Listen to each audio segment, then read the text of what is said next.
I remember the day everything changed like it was yesterday. I was just 9 years old, sitting at our kitchen table, when Mom and Dad sat down with serious faces I'd never seen before. Dad reached for my hand, his own trembling slightly.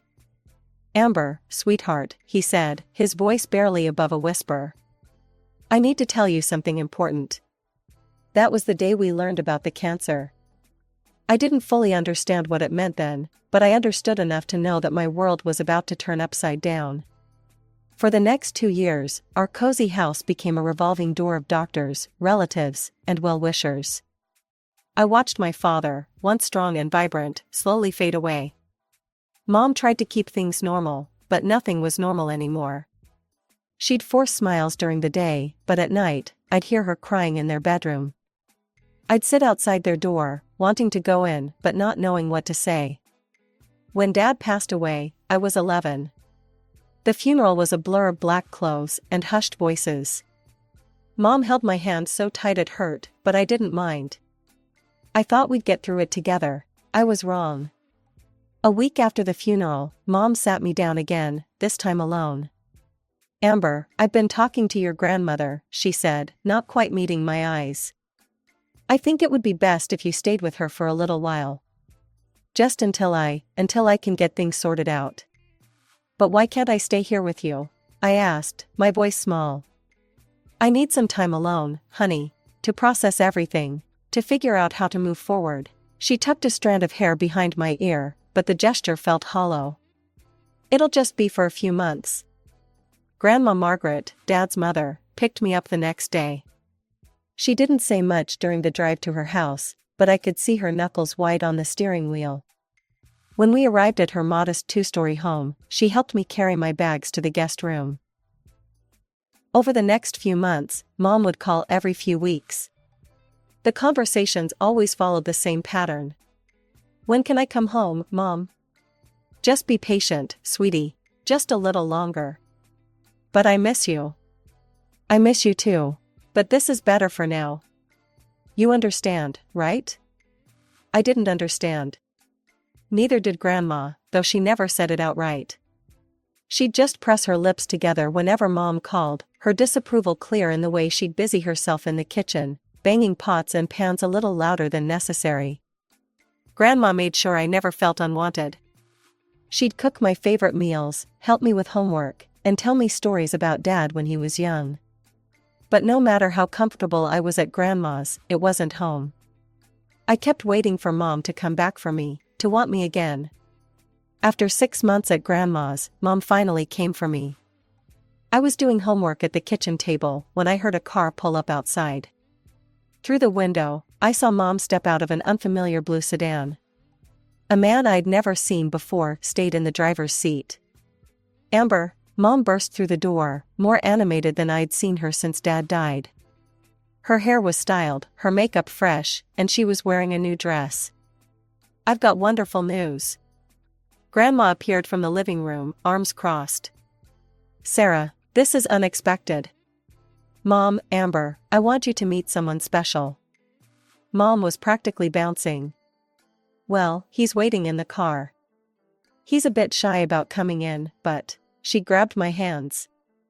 "Amber, honey, I'm getting married. His name is Robert, he's absolutely wonderful. A successful businessman, and he has 2 daughters about your age. You'll have sisters, isn't that exciting?" I looked at Grandma, whose face had turned to stone. "Sarah," Grandma's voice was careful, measured. "Don't you think this is a bit sudden?" "Oh, Margaret, when you meet him, you'll understand. He's perfect for us. Amber, he's going to be such a wonderful stepfather to you. And his girls, Emma and Lisa, they're 9 and 10. Their mother passed away 3 years ago, and Robert's raised them alone. We're going to be one big, happy family." I peered out the window at the man in the car. He was staring straight ahead, not even glancing toward the house. "Come on, Amber," Mom said, already gathering my things. "Let's go home. The girls are waiting to meet you." The drive home was filled with Mom's chatter about Robert, the wedding plans, and how perfect everything would be. When we pulled up to our house, the house Dad and Mom had bought together, two girls were sitting on the front steps. They looked like matching dolls, with their identical blonde hair and pink dresses. "Girls," Mom called out, waving. "Come meet Amber." I stepped forward, trying to smile. "Hi, I'm..." "We know who you are," the taller one, Emma, cut me off. Her voice was sweet as honey, but her eyes were cold. "Our dad told us all about you." "Yeah," Lisa, the younger one, chimed in. "But just so you know, he's not going to be your dad. He's our dad. And your mom is going to be our new mom," Emma added with a smile that didn't reach her eyes. "We're going to be one big happy family. Right, Sarah?" "Of course, sweetie," Mom beamed, completely missing the tension. 3 months later, I stood in front of a mirror in a plain blue dress while Emma and Lisa twirled around in matching pink bridesmaid gowns. The wedding was about to start, and I could still hear the echoes of their screaming from earlier. "We won't wear the same dress as her," they'd shrieked when Mom suggested matching dresses for all three of us. "She's not even really part of the family." In the official wedding photos, I'm barely visible, thanks to Emma and Lisa strategically positioning themselves to block me out. As I stared at those photos later, I realized this wasn't going to be the happy family Mom had promised. Life in our blended family quickly settled into a routine.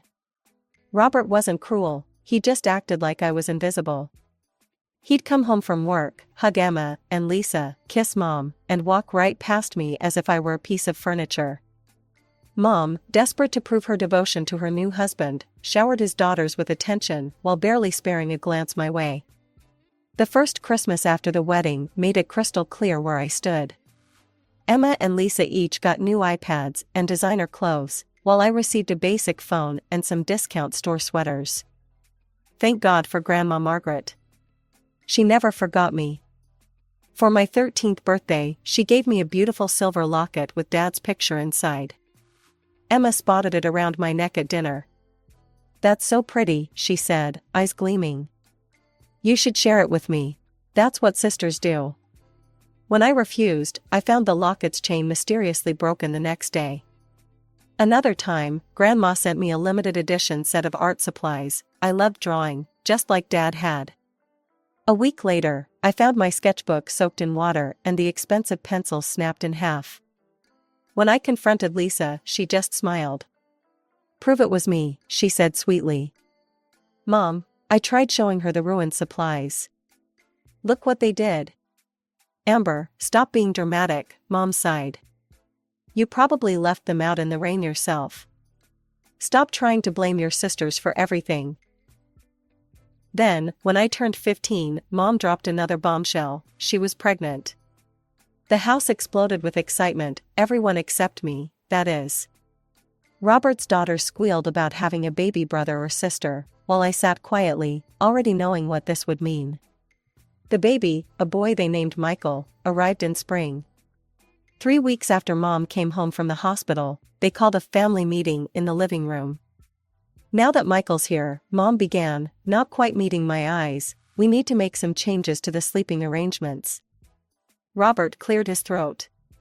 "We think it would be best if you moved in with Emma and Lisa. Michael needs his own room." "No," the word came out before I could stop it. "I'm not sharing a room with them. This is my room. This is my father's house." The room went silent. "What did you say?" Mom whispered. "Dad bought this house," I continued, my voice growing stronger. "He paid for it. You and your daughters moved into our house, and now you want to take my room away?" Robert's face turned red. Emma and Lisa sat with their mouths open, for once speechless. "How dare you?" Mom's voice shook. "How can you be so selfish? After everything we've done for you?" Tears started rolling down her cheeks. "Robert has been nothing but good to you, and this is how you repay us?" "Good to me?" I laughed, but there was no humor in it. "He doesn't even look at me." After that, the house became even more of a prison. Nobody spoke to me at meals. Mom and Robert acted like I wasn't there, and Emma and Lisa didn't even bother with their usual taunts, they just pretended I was invisible. The silence was somehow worse than their cruelty had been. After 3 days of complete silence in the house, I couldn't take it anymore.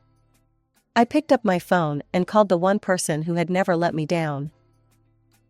When Grandma's car pulled into the driveway, I saw Mom and Robert watching from the kitchen window. As I walked out with my backpack, they didn't try to stop me.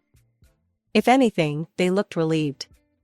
Life at Grandma's felt like being able to breathe again after years of holding my breath.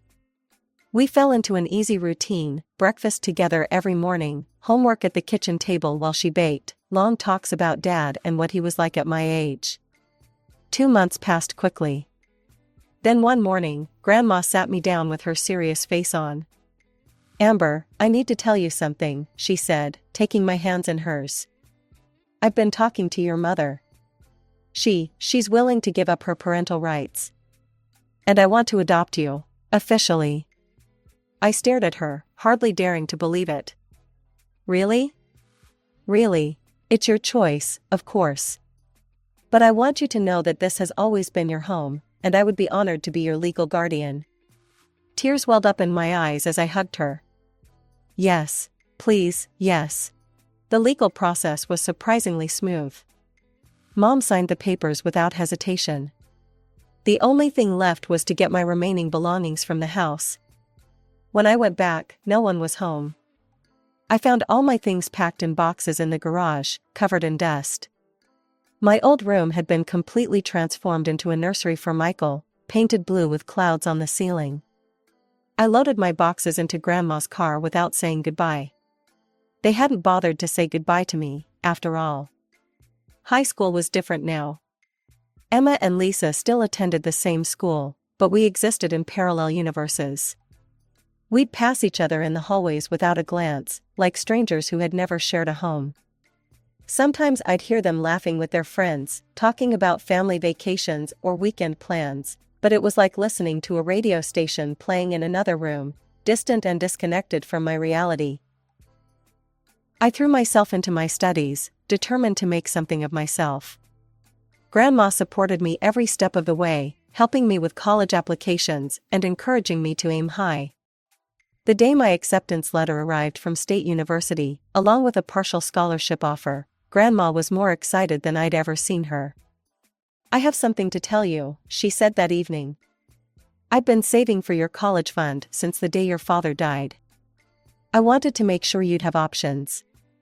The amount she had saved left me speechless. With the scholarship covering most of my tuition, we decided together to save most of the money for my future. I'd need it someday for grad school, or maybe to start my own life after college.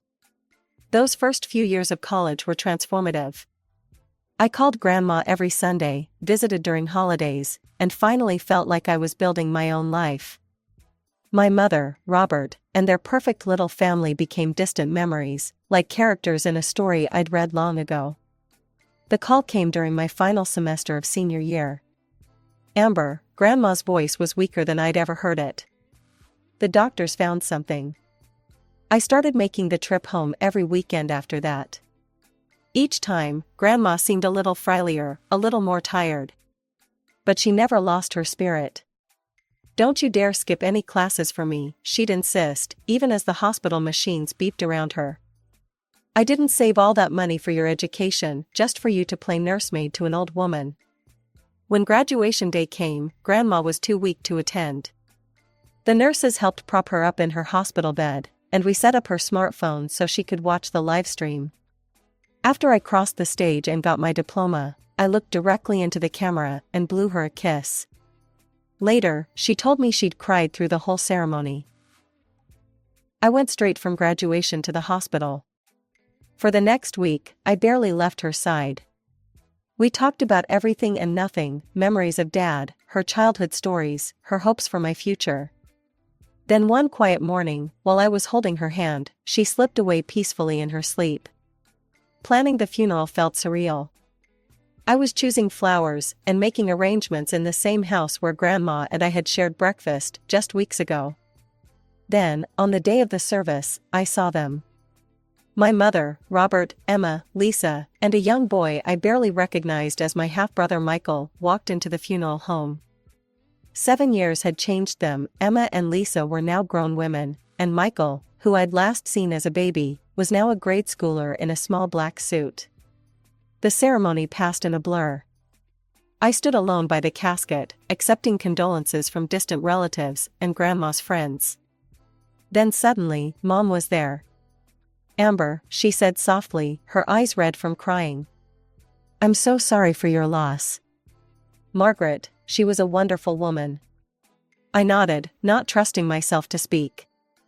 "Listen," Mom continued, twisting her hands together nervously, "I know it's been a long time, but would you consider coming to dinner with us? All of us?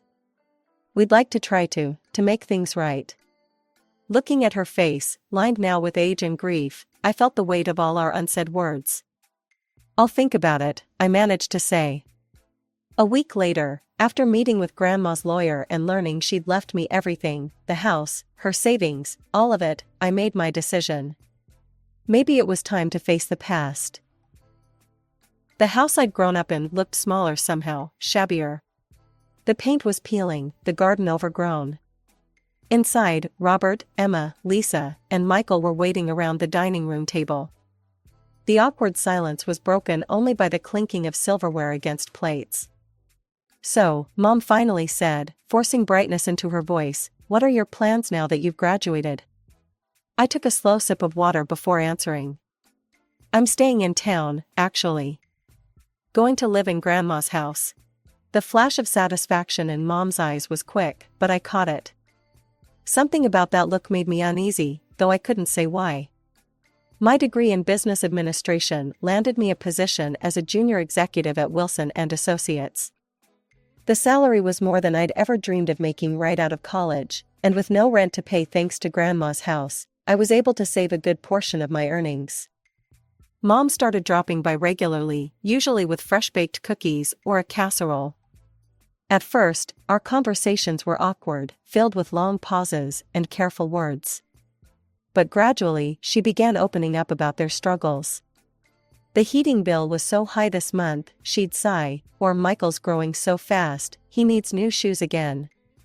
The first time I offered help, it was almost automatic.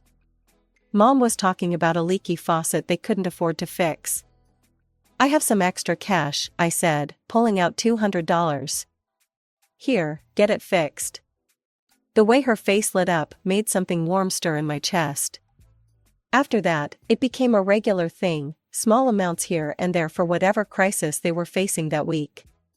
Then, surprisingly, Emma and Lisa started coming around too. They told me about their jobs, Emma as a receptionist, Lisa working retail, and their struggles to make ends meet. It was strange hearing them talk without any trace of their old meanness. When Mom mentioned that Michael needed a laptop for school, I didn't hesitate.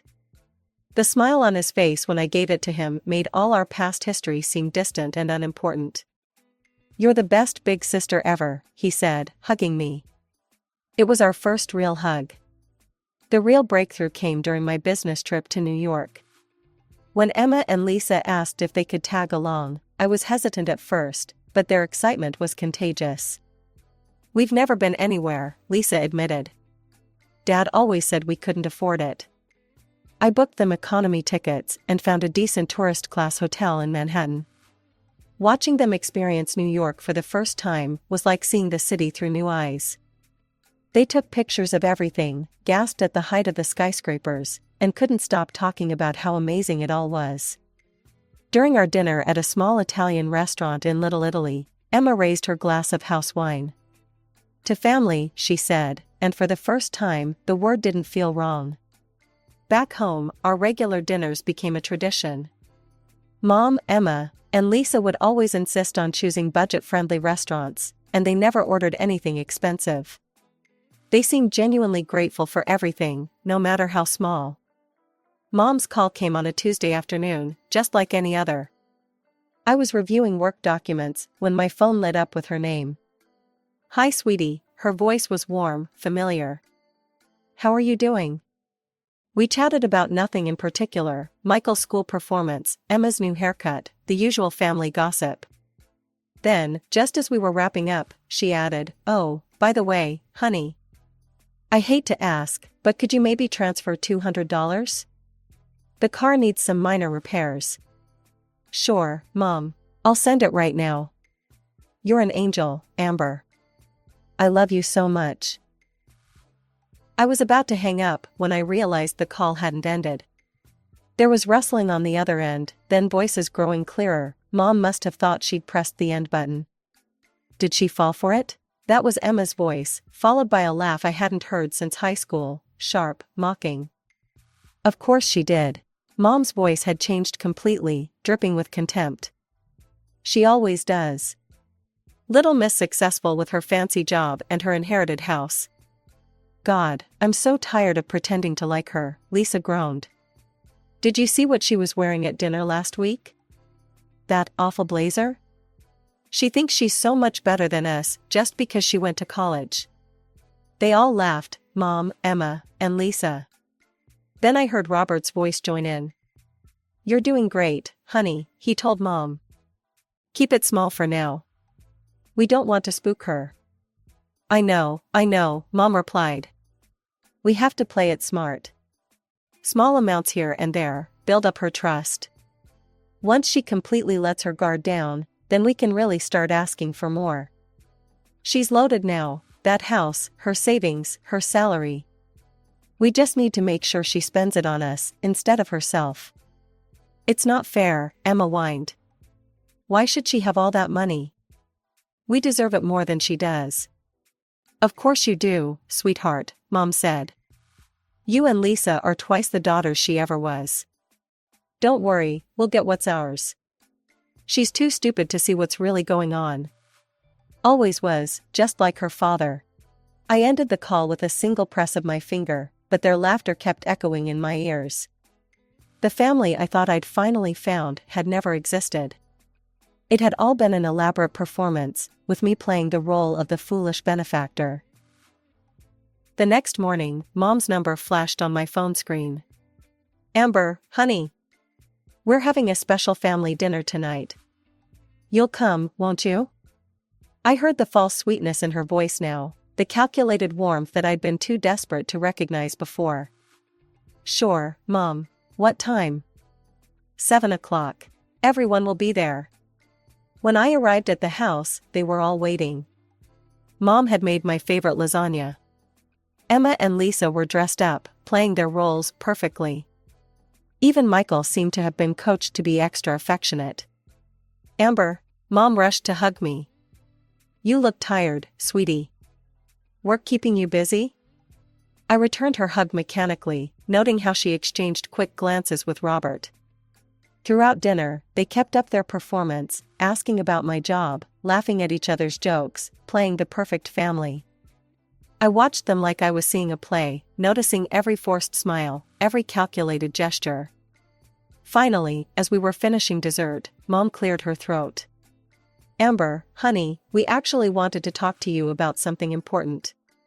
She reached for Robert's hand, their practiced move for serious conversations. The house, well, we've had some structural issues come up. The foundation needs urgent repairs. We've gotten estimates, Robert added, trying to sound fatherly. It's going to cost about $10,000. Mom leaned forward, her eyes wide and hopeful. We hate to ask, but since you're doing so well. I smiled, and I saw Mom's face light up with triumph. She thought she had me. No. The word fell into the silence like a stone into still water. What? Mom's smile faltered. I said no. Not 10,000, not $10. Not another cent. Emma and Lisa exchanged confused looks. Robert sat up straighter.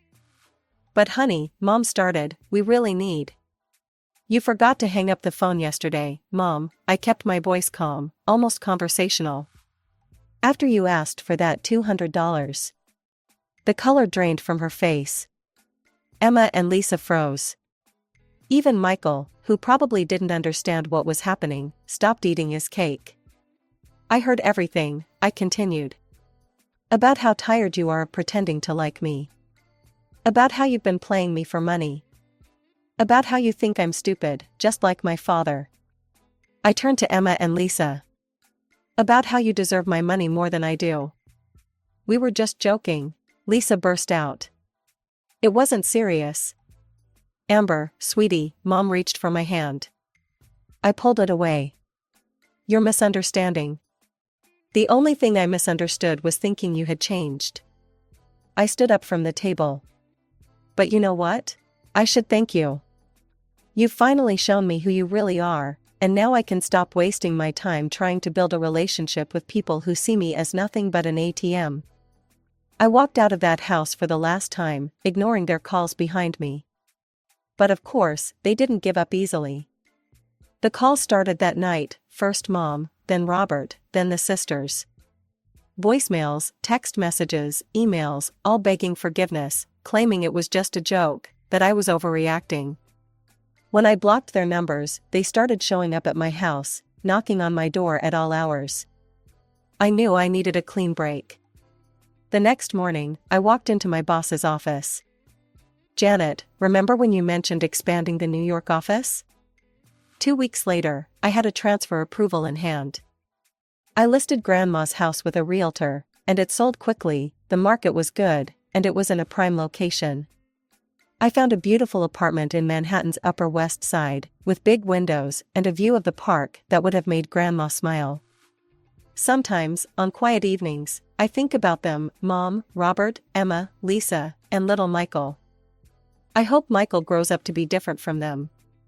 But I don't regret my decision. I learned that family isn't about blood or legal documents. It's about love, real love, not the kind that comes with price tags and hidden fees.